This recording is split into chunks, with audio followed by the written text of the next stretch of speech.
other than if we're on the lift. The water pump just decided it wasn't gonna pump no more down there in the last round.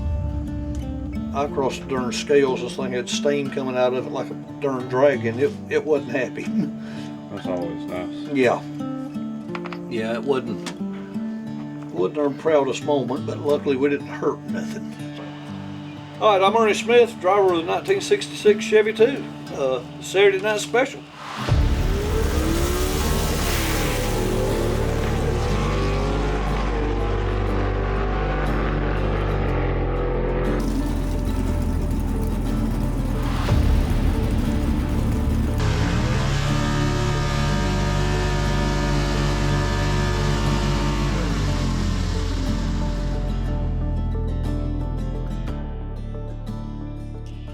I started with Southeast Gassers right at the end of 2015. Sonny Clayton had the old one gone dog car. He had some health problems. He didn't want to quit racing, but he needed somebody to drive. Wayne called me and said, "Hey, I need you to get in this race car." It had been since 1981 probably since I'd been in a straight drive car to try to race anything. But him and Donovan, talked to me. We go over to Shadyside, we test it. My first time in it, I was like half a second faster than Sonny had ever been. Like I say, this was at the end of the 2015 season, so we tested a few times that fall and, over the winter, and I started full-time. My first full-time year in the car was 2016. Okay. So on that, you mentioned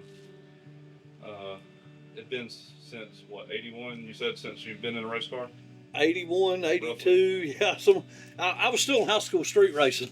So, and, we had played with some dirt cars, me and a few friends of mine there when I was in high school. And, I street raced a little bit like everybody around here. I didn't have nothing, especially fast to run with the real fast guys in this area, because there was some bad dudes around this area. Randall Gillum, Billy Edwards, Quayne Stott. There was some bad dudes street racing around here. I didn't have nothing to run with them, but we played around on the street, and I'd occasionally go, down Spartanburg Dragway. It was still open, over to Greer. And then, I went away, went in the Air Force, was in the Air Force to 88, came out, started crewing a bracket car for Torrell Brown, did that for a while, Donnie Moore, a few other people. Went to work for Quayne with the Pro Mod car. I spent 13 years with Wayne, crewed a Pro Mod car. And then he started the Southeast Gassers Association. And, when he started in 14, when he did the match race against Greg there, I was there for that, and I'd kind of followed it. And then, like I say, out of the blue, he called and said, "Hey, I want you to come drive this car."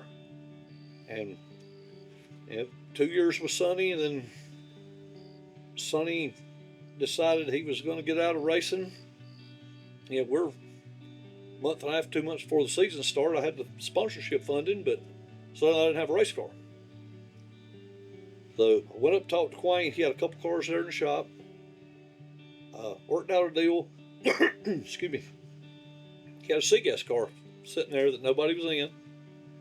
Worked out a deal. I was going to go into it. So I went home that night thinking, okay, we got this all worked out. I'm going to go run C-Gas this car at Quayne's. He called me about 7 o'clock that night, and like I say, this was 2018. I'd ran all the 16 and 17 for Sonny. Wayne called me up and said, "Hey, I've been thinking." He said he was building a brand new A-Gas car at the time, a brand new Henry J. He said, "I can't put my all into driving for running the association. I can't put my all into running the association while I'm driving, so you're going to come drive my new A-Gas car." So 2018, I drove Quayne's A-Gas car. In the meantime, while it was going on, this car was built for Josh Owens to run on a TV show. We did a Moonshiner special, an hour-long racing special on us. Josh drove this car. Well, at the end of the year, Quayne had no use for the car. We'd had a couple little situations come up that kind of wasn't going to look good for the whole group.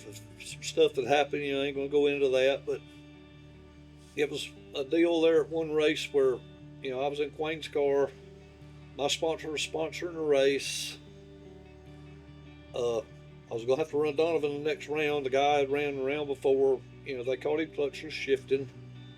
I really do not believe he was intentionally doing it. A couple of weeks before, he'd been running with a different group where he didn't have to use the clutch, and a lot of this stuff driving these things, it's muscle memory. You get used to doing stuff. But they came and told me, hey, you're back in, he's out, and I told Quaince, look, I'm not going back out there. So this will be terrible for our whole group. I'm in your car, my sponsor's sponsoring the race, and I'm about to have to run Donovan, your nephew, who everybody from here to Seattle knows I ain't gonna beat. So we get home from that, the year ends. Quayne called me up and he said, hey, look, I've been thinking about this. You need your own car. That wasn't fair to you to be put in that situation. So I go up and talk to him, and I tell him, look, I can't afford a car. I don't have a trailer to pull it on. If I tear it up, I can't fix it. So he made me a deal. He knew how much sponsorship money I got. He made me a deal. He sold me this car for less than he built it for. And along with, he said, you can use my open trailer, and if anything breaks this first year, I'll fix it. So me and Paula, I remember this very clearly, me and Paula, Quinn and Cynthia, go to dinner that night at Red Lobster in Spartanburg because I thought Paula won't pitch a fit in public. And we sat down and proceeded to tell her I had bought a race car. Cynthia Phillips, God rest her soul, she told Paula, hey, this is a good thing. She worked it up for me real good, but we bought the car. Like I say, first year, Quayne helped me maintain it. Second year, I was on my own, and we never looked back. I mean, we've, went from pulling it on a borrowed trailer behind a pickup truck to a motorhome and enclosed trailer, and, where we are now, 10 and a half years and 100 races later, here we are, still out here fighting them. What was, you don't have to tell me if you don't want to, but what was Paula's reaction when y'all told her that you bought the car? When I first started doing this, the first year that I drove for Sonny, I went and tested it, come home, told her I'm going to drive this race car. She had a look of like, okay, I'm going to go along with it. When we told her I had bought the car, there in the restaurant, she gave me a look of like, we'll kill you later. We're in public. We got in the car, and that's where I got the what are you thinking? But after the initial shock of it, I couldn't do this without the support of her. I mean, she is as big a part of this as I am, as this car is. They did a thing up there at the last race, gave me an old trophy and plaque and everything for 100 straight races. But Paula's been at 100 straight races too. She's never missed a race. 10 and a half years. If this car's rolled out of the shop, she's been with it. The dedication she's put into this and everything, and this, it's come to a point where this is pretty much our life. I go to work, we go race. It's what we do. It's who we've become. You said that there was, after the Sonny Clayton car, there was a C-Gas car that Quayne had. Did you end up driving it? I never drove it. It actually ended up, it was the old Maverick car, and then he had another car in there. I can't remember what it was. Quayne's bought and sold so many. What kind of car was that A-Gas car that you drove? It was a Henry J. Henry J. Small block, 331 cubic inch Henry J. And, back then, a number one qualifier in A-Gas, like I say, this is back in 2018. Number one qualifier was 550s. And, I run 570s. I run middle of the pack. Took the car to the semifinals at Shady Side. I went rounds in it. We were competitive. But, like I say, at the end of the year, the opportunity came for us to go out and do our own thing, and here we are. I'm sure it's not nicer being kind of, not that Quayne ever done you bad or anything, but I'm sure it's nice having your own deal now, not have to worry about, There's the good and the bad to it. When I was driving for Quayne, if I tear this motor up right now, how am I going to fix it? Where's money coming from? When you're driving for somebody else, when you're just the driver, you don't have that concern in your head. But at the same time, when you do own the whole operation, you make all the decisions. Like if I'm driving for somebody else, hey, I really want to try this with clutch, don't know if it's going to work or not, it might be, no, we're not going to do that. Now I own it. If I want to try it, I tell Brian, hey, I want to try this. A lot of times Brian Harris will tell me, well, that's the stupidest thing I ever heard, and here's why. And we end up don't trying it, or if it does sound semi-reasonable to him or to my motor guy, Todd Hertel, Tony Wright, okay, we'll try it. If it works, great. If it don't, we know how to put it back to make it work. And, so that aspect of it, but, like I say, owning it all, then you have to look at the money aspect of it too. I have to go out and find all the sponsors, because without sponsors, I can't race. And I've been blessed with great ones over the years. The whole time I've raced, Scott McFalls, Wings, etc., Kendall Tracy Smith party in there, they've been with me since I drove Sonny's car. I mean, they've been in this ride 10 years now, and guys like Chester Woodfin, Ike's, Don Baskin, Upstate Finance. So, these guys come on board, and that's what keeps us going. Up there, people say, "Oh, Ernie made 100 straight races." Ernie didn't get her by herself. It's took a lot of support from a lot of friends, a lot of people whose name's not even on this car have walked by and gave me a $100 bill here. Hey, here's a little $400 or $500 to help you out this year, and without them people, I'm not here. Well, my next question was going to be what, and to you, what's the hardest or not just for any driver, but for you, your story, what's been the hardest part about driving in Sega and making it to all the races? Probably the hardest part of it, 10.5 years, is finding the money. That's, finding the money. The driving part of the car is easy. I mean, I won't say easy. These things are not easy to drive. You're in there on old junk 60 suspension. The car's all over the racetrack. You're trying to drive one-handed shift with the other. It's one of the hardest race cars I've ever been in. But, that's the enjoyment part of it. It's the work part. The hard part of it is getting it to the racetrack so you can drive it. Finding the finance and finding, the right people to help. Finding, we're running the best we've ever ran this year, and I'm doing that, as Wayne used to say, with the people I've surrounded myself with. Todd Hertel, Tony Wright have gave me, they gave me horsepower. This little 321 cubic inch thing is bad. Brian and Robin worked tirelessly. I mean, there's no telling how many hours Brian Harris has on this car. And, it's all come together for us now. And this year we're running really good. So you would say the hardest part has been, obviously, is finding the money, but what's got you through that is the people. Oh, yeah. Great I mean, people. Whether it be at the track or sponsors that's behind the scenes. Oh, yeah. The people, somebody asked me, said, how'd you make 100 races, 10.5 years?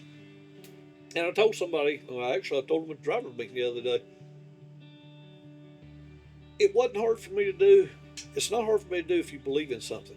I believe in the Southeast Gashers. I believe in what we do. I believe I race with the greatest group of people in the world. I mean, I want to win as bad as anybody out there. But me and Paula also, I guess you say, treasure the friendships. I mean, Todd Oden and his family, Jane Hall, Todd Napier up Tennessee, the Castos. There's people that I consider dear friends of mine now that I would have never met without the Southeast Gashers. It's a big family to us. Johnny Royals. I mean, these are people I consider really great dear friends that I talk to usually weekly. Some of them, Rick Varner, like me and Rick Varner, pretty much daily. That I never would have met. I mean, the racing is a big aspect of it, and that's what the fans come to see. But for a lot of the racers, it's the family. You know,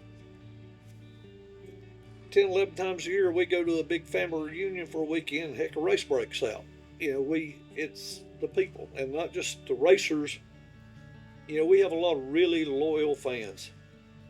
Guys like Carl Claymore, West Virginia Bones. I mean, you know, this is a guy, he's been in as many races as I have. He's a fan. You know, and we have several fans that are like that, follow every race of our series. And, you know, that family people aspect is what keeps me doing this. You know, I love racing. You know, if I wasn't racing this, I probably would find something, because I love the competition. I've always been a very competitive person, and I love the racing I do, but I love the people even more. What you're saying is, if it was bracket racing, you probably wouldn't do it more than a year or two. Oh no, I bracket raced for quite a while, and I was actually pretty good at it. Well, not that the racing wasn't fun. It's just the only bracket race I've been to was down at Gulfport, and there was no friendly atmosphere. No.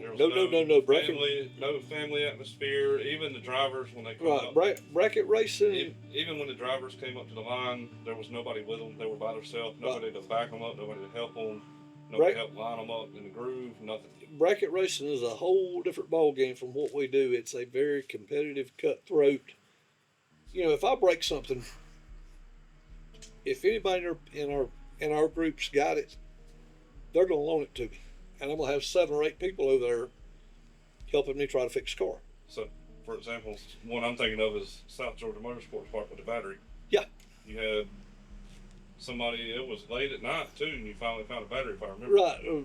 Borrowed a battery out of the Love Lady, out of the Underdog. I had 2 fans from England underneath the car chasing wire and trying to help me.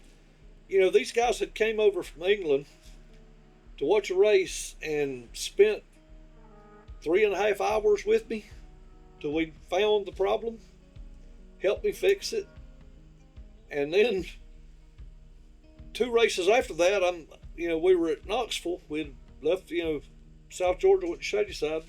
We're at the Knoxville race. I look up and here one of the guys comes walking up. I was like, hey, had so much fun down there. I flew back over for the weekend. This guy had got off work in England on Friday, caught an overnight flight, on Thursday, took Friday off, caught an overnight flight, came to Knoxville, flew back out Sunday morning back to England so he could make it to work on Monday. You don't find that in bracket racing. You don't, it's a whole different culture of people that do what we do and are fans of what we do. And that is one of the biggest aspects and draws of this to me. That's a hard thing to find in racing nowadays. It really is. Anywhere. It is, because, it takes money to do this. And, especially bracket racing, you have these big money, $1 million win bracket racing or whatever.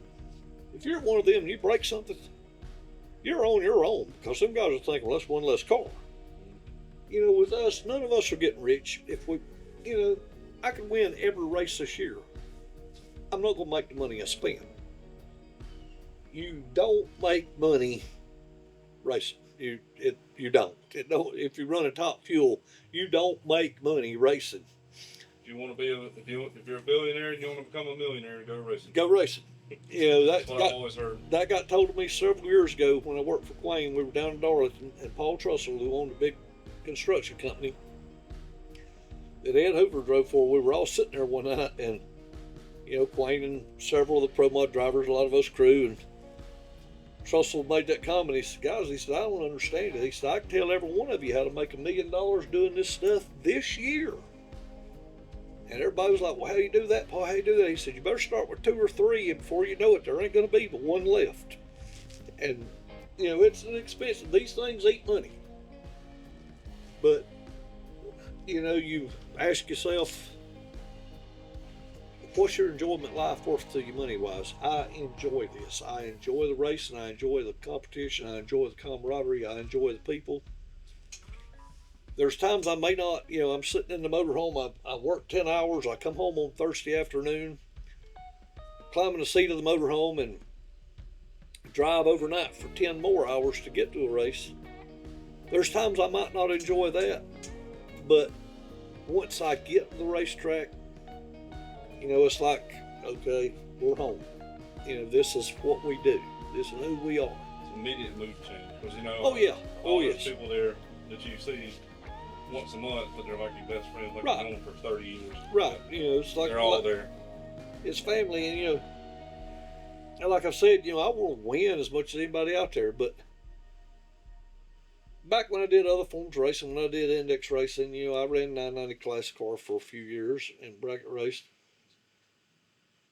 If I lost the first, second round, I was just ill. I was not somebody you wanted to ride home with. I was just ill because I am very competitive. Here I can lose in the first round, and as long as it's not because I did something totally stupid, I'm not fine with it, but it's not the end of the world to me. I'm going to go cheer on the friends of mine. I'm going to go over to the guy that just beat me. I'm going to go to his pits and go, hey, is everything good? You need any help? And I'm going to go help other friends, family. Hey, so-and-so broke a rear end. Hey, let's get down there and get it fixed. He won the round. And that aspect of it to me is big. And it's knowing that if you have a problem, those same people are going to be at your car the same way. And that's really big to me with our group. Yeah. Has there already been? I would assume so, and same with most racers, but not just you. But there already been any moments where you looked like you was not going to make the race? There've been a few. Whether it be money, work, family illness. There've been a few. One that really, really stands out in my mind. The second year I owned this car. The first year Quayne was helping me keep it up. The second year I owned it, we were at Mooresville. It was the first race Rick Barner ran with Southeast Gassers. I go through the finish line, think everything's wonderful. Car shuts off. Yeah, no big deal. A lot of times it does. I get down to the end of the track, I lift the clutch out, don't fire back up. We get back to the trailer and I find a hole, that big around the side of the motor. I'm done. I don't have any money to build a whole brand new motor. Rick Barner was pitted right beside me. He walked over and asked me what happened. I told him. He said, I don't think you're done. I said, Rick, I don't have the money. And he said, well, come on, let's ride over to my shop. It's only about 5 miles away. He turned around and he said, well, wait a minute, we got to call somebody to come get me. His daughter and wife, everybody left him at the racetrack with no ride. So Savannah comes and gets us. We go to Rick's shop. He tells us to get in that rollback right there, back it up to the door.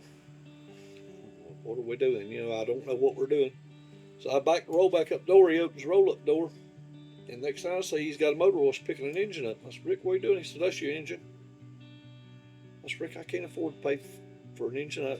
He said, you ain't paying for nothing. He said, it's my engine. I said, you can't give me an engine. He said, my engine. I can do whatever I want with it. Well, actually, it's your engine. So we take it back to the track. Leslie Horn gives me a call. This back when Leslie was just a driver. He said, are you going to try to put it in tonight? And I said, no. At the time, I was running the Ford engine. I said, I've got to find the bell house, and, I've got to do all this when I get home. He said, okay, well, I'll see you in the morning. Got a little something for you. Him and Logan were just going to ride up Saturday morning for the race because we were close. They pull up and stop in front of my trailer Saturday morning. Leslie motions for me to come over to the motorhome. I go over. Logan rolls the window down, hands me an envelope, and just drives off. Well, I walk back over to the truck and open the envelope, and there's enough money to get everything I need to put that Chevrolet in the car. And I walked down to Leslie. I said, Leslie, I don't know what to say. He said, we're family. Family takes care of family. And so we came home, got everything put together, finished the year out. I guess it was about my 6th year or so. We tore a motor up, not catastrophic, but enough that, I didn't have time to get it fixed.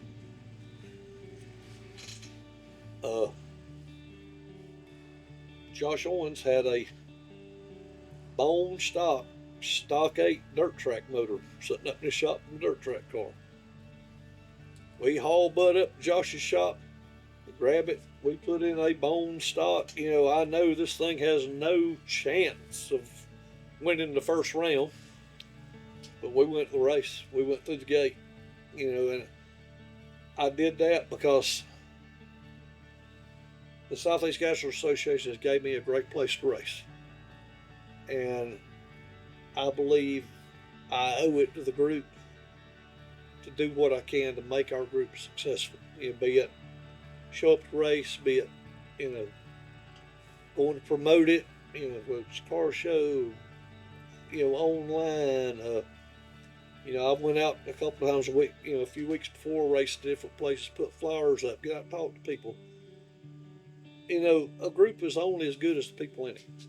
And I believe in loyalty, and I'm loyal to our group. I believe in what our group does. So I'm going to do whatever I can to support the group. I want to talk about, I just want to think of one round, I guess, that I know I got video of. Just something I can overlay. I feel like it was pretty, well, first off, you said your best finishing points was 5th? 4th. Mm-hmm. That was last year, right? Yep. So last year was the best year you've had yet before this year. I've never finished out with the top 10 in 10 years. And then that's a heck of an accomplishment too. And like I say, especially considering, that year I blew the motor up, I was running B gas. We were 3 races into the season when I switched to C gas and still come back and finish 10th. Yeah, I feel like that's a huge accomplishment considering you're like the average person who don't have a business to just and have all the funds, right? Do whatever, buy whatever parts you need to make it the best. But from what I remember, one of your biggest round wins last year was probably in Union against Jared Purdue. Oh yes, oh yeah, yeah, it was. So what happened on that one? I whole shotted him bad. I left on him. I held him off on the finish line, but one of the reasons that's probably one of my biggest rounds, not just last year, but one of my biggest rounds racing this stuff, was that made me realize that my little small low buck operation, and nothing against the guys that can go spend, the money at Fulton, can go spend the money at one way, nothing against them at all. I want to see my friends do well in life and their businesses, and they can go afford it. I can't. But it made me realize our little low buck stuff could run with them guys. It made me realize I don't have to have the big unlimited budget. I've just got to go to work.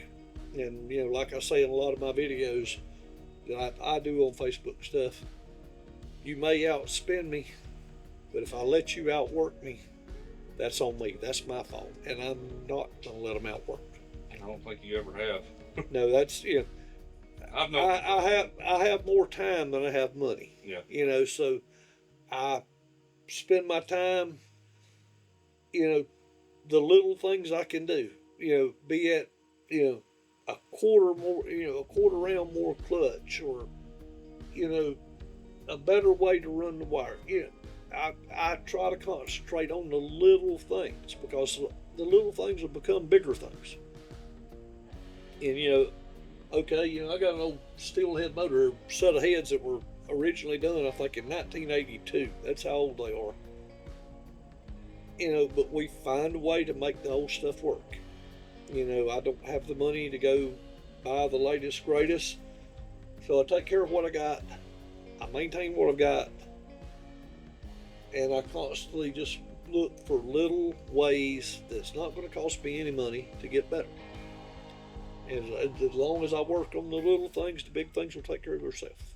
And I've known you for a long time. Yeah. I don't remember when it was I first met you. It's been that long, but I know you definitely right about that. You gonna outwork anybody that's out here.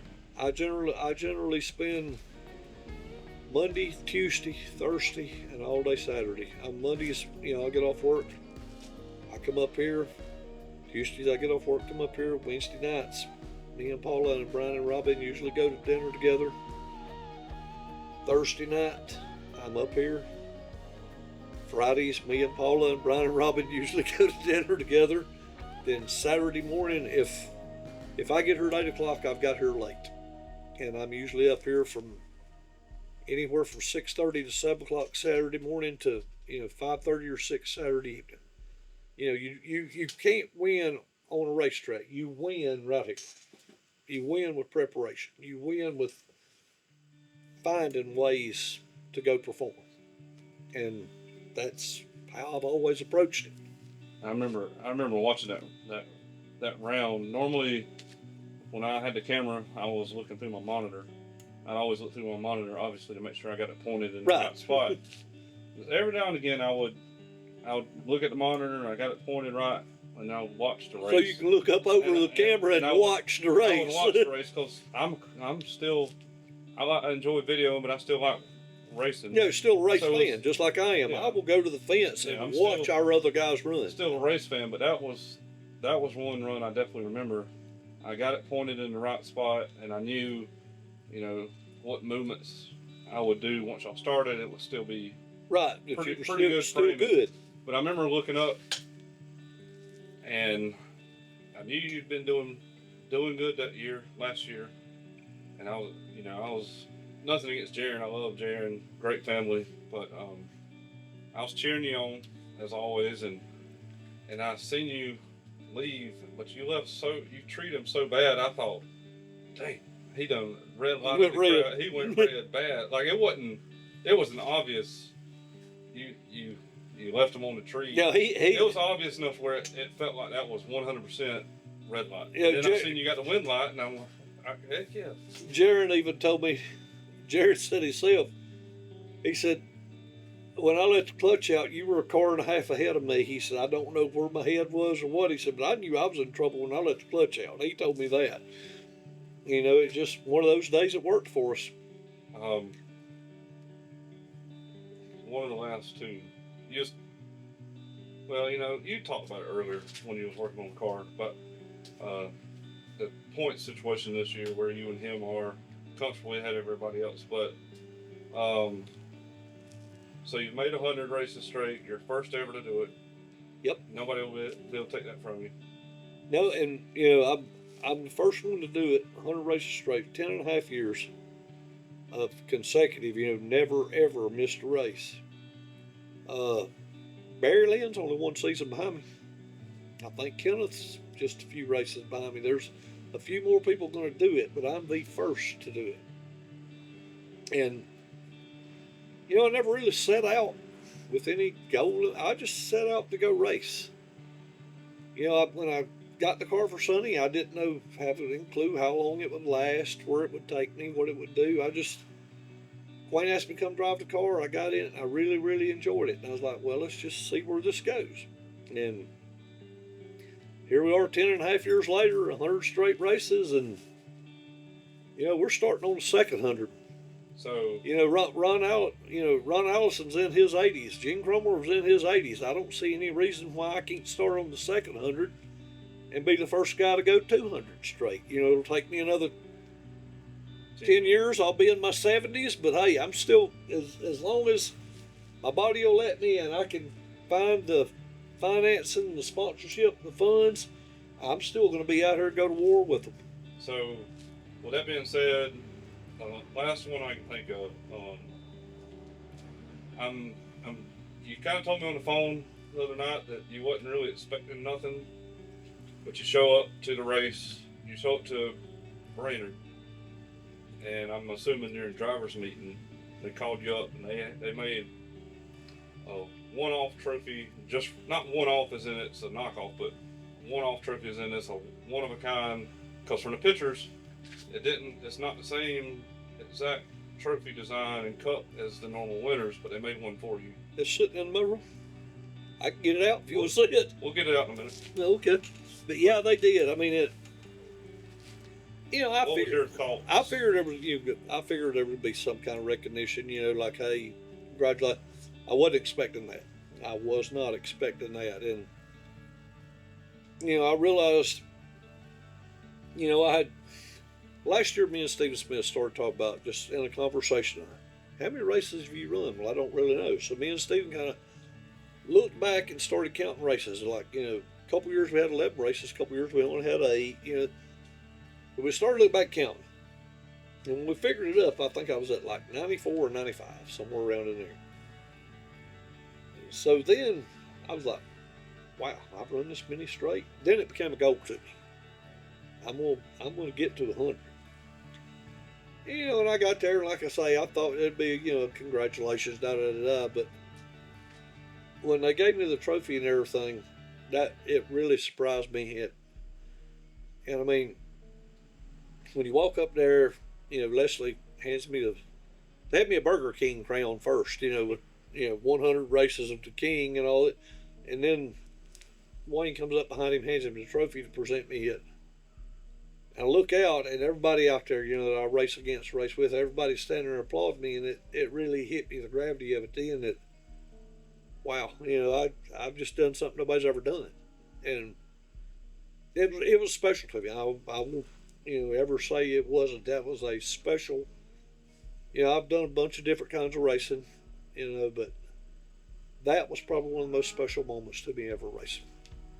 I mean, winning my first one in one of these things back in 2016, I finally won that season final that year, and I thought I had this figured out. Boy, I'm going to wear them out from here. Well, here we are 10 years later, and that one win's still the only one I got. But that moment was probably as big to me as winning that race. I mean, it really, it's good to know you're appreciated by your peers, by the people. It gives you a good feeling to know, hey, not really, I wouldn't say respect me or whatever, but realize I did accomplish something. And, that makes you feel really good in life. And all weekend long, everybody from, H gas drivers to A gas drivers, B, C, superstar, everybody was coming by to congratulate me. And it really made me realize how special of a group I run with and how blessed I am to do it. I wish that's something that a lot of people, all these keyboard warriors could see. That experience was, a lot of people, I feel like a lot of people that's never been in a race think it's no different than any other group. And I wish that's something they could see. It is. Our group is something you really have to experience firsthand. And me and, we had a couple come over from England. It was at South Georgia Motorsports Park, and then they stayed over and came to Shadyside, and we were at dinner, me and Paula, and then we're at dinner in Boiling Springs, North Carolina, before the Shadyside race, and they were talking about that they've watched it on YouTube and all this, but to experience it firsthand was just something totally different to them. And the fans of ours that come to their first race, I don't really know of one that's only come to one race and never come back. If they ever come experience the first time, they realize this is something totally unique to racing. It's, fuel cars, pro stocks, and all that pro mods, all that's great. They're fun to watch, great, but they're high dollars. This is grassroots racing. This is a couple of buddies, me, Todd Hertel, Tony Wright, Brian and Robin Harris, in an old 66 race car and you can see the kind of shop. I'm not in some high dollar race shop. Just get together and having a good time and going racing. The way, to me, racing should be. And for sure, it's been a heck of a ride. I don't know where it'll take me from here, but it's been a heck of a ride so far. I think I'm good with that. I'll take a look at the trophy. All right, go get it out of my room.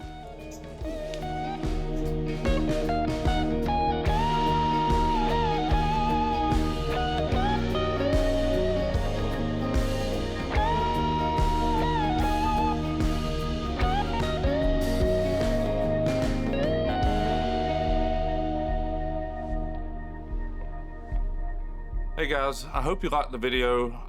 This is the first time I've really been able to sit down with somebody and get a good interview. I feel like it's a pretty good interview. I just gave Ernie a chance to, a platform to just tell his story, how he got started out, a little bit of that, and his thoughts on the Southeast Gassers and why it's so special to him. And I hope this, maybe can reach some other fans that don't know about the Southeast Gassers, or, don't understand the family atmosphere that it really is, because they've never experienced it. So hopefully, this will give them a little more insight from a racer's perspective of what everybody means by it's just a big family. It really is something special, and I don't know. It's one of those things that you really have to just come and experience it yourself to kind of understand. And I've heard of so many fans, didn't understand it. They come to a race and they get it. Then they get it, and that's what they want to talk about is just understanding the fan aspect of it, or the family atmosphere of it. But yeah, I hope you enjoyed it. If you did, please click, don't forget to click subscribe, like, comment, share, all that stuff to kind of get it out there more, because the better this video does and the more views it gets, obviously I'll make a little bit of money off of it. Probably not a whole lot, but the more that it's watched, the more it'll help me, and hopefully I would like to be able to use that money to be able to take a day or two and travel to some of these other drivers that live further away. For me, Ernie lives right down the road. It took me, I think it was 15 or 20 minutes to drive to a shop to do this interview. So super close. There's a few other drivers here in upstate that I can get, but there's so many good drivers, good people in the Southeast Gassers that has great stories that deserve to have their story told. And no, I'm not a part of Southeast Gassers anymore, but I still, some of these people, I call them, they're great friends, people, and I miss seeing them. But I would like to be able to tell their stories too.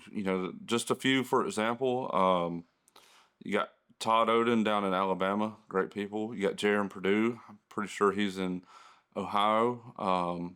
You got the Castos, Dana and Diana Castos, super awesome people. They live in West Virginia. Would love to go up there sometime and spend a day or two with them and have a sit down interview like this with them and get their story out. And yes, it'll help me, but the biggest thing is it'll help the drivers. I feel like, I don't know how much. I don't have a super huge platform here on YouTube.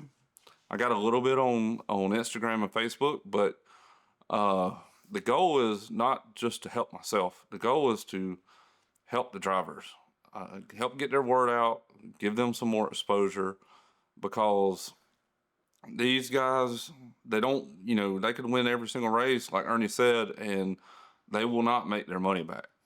So some of these guys rely solely on, maybe not solely, but a very big part of it, they rely on sponsorships. And Ernie has done good. He's got a lot of good sponsors on his car. Dana and Diana, I've noticed the past couple of years, they've gained a few, and I would like to be able to help them, be able to get some more. And another great family is the Hall family. Tim Hall, driving the Scotted Dog, little AMC. Great people, and I would like to be able to, even do one with them and help them. Hopefully it helped them get some sponsors also. But yeah, just if you would, just please click like, click subscribe if you like the video, and hopefully this can turn into, it'll be a slow process, but hopefully it can turn into me being able to travel a little further, especially now that racing season is coming to kind of winding up, getting near the end. I won't be doing as much this year, and those of you that ain't kept up with me that don't know, I've hooked up with Paige Coughlin, daughter of Troy Coughlin Sr. of the Jegs family. I've done a lot of work for them this year and got some more planned. Got one coming up this weekend, a race with them in Pennsylvania. Got some more stuff in the talks for a couple times this off season, but outside of that, that's about it. I may have another NHRA race coming up. I don't know, because I did the ZMAX race back in April. I did video for Eric Anders, Spencer Hyde, Ron Capps, and then I went to the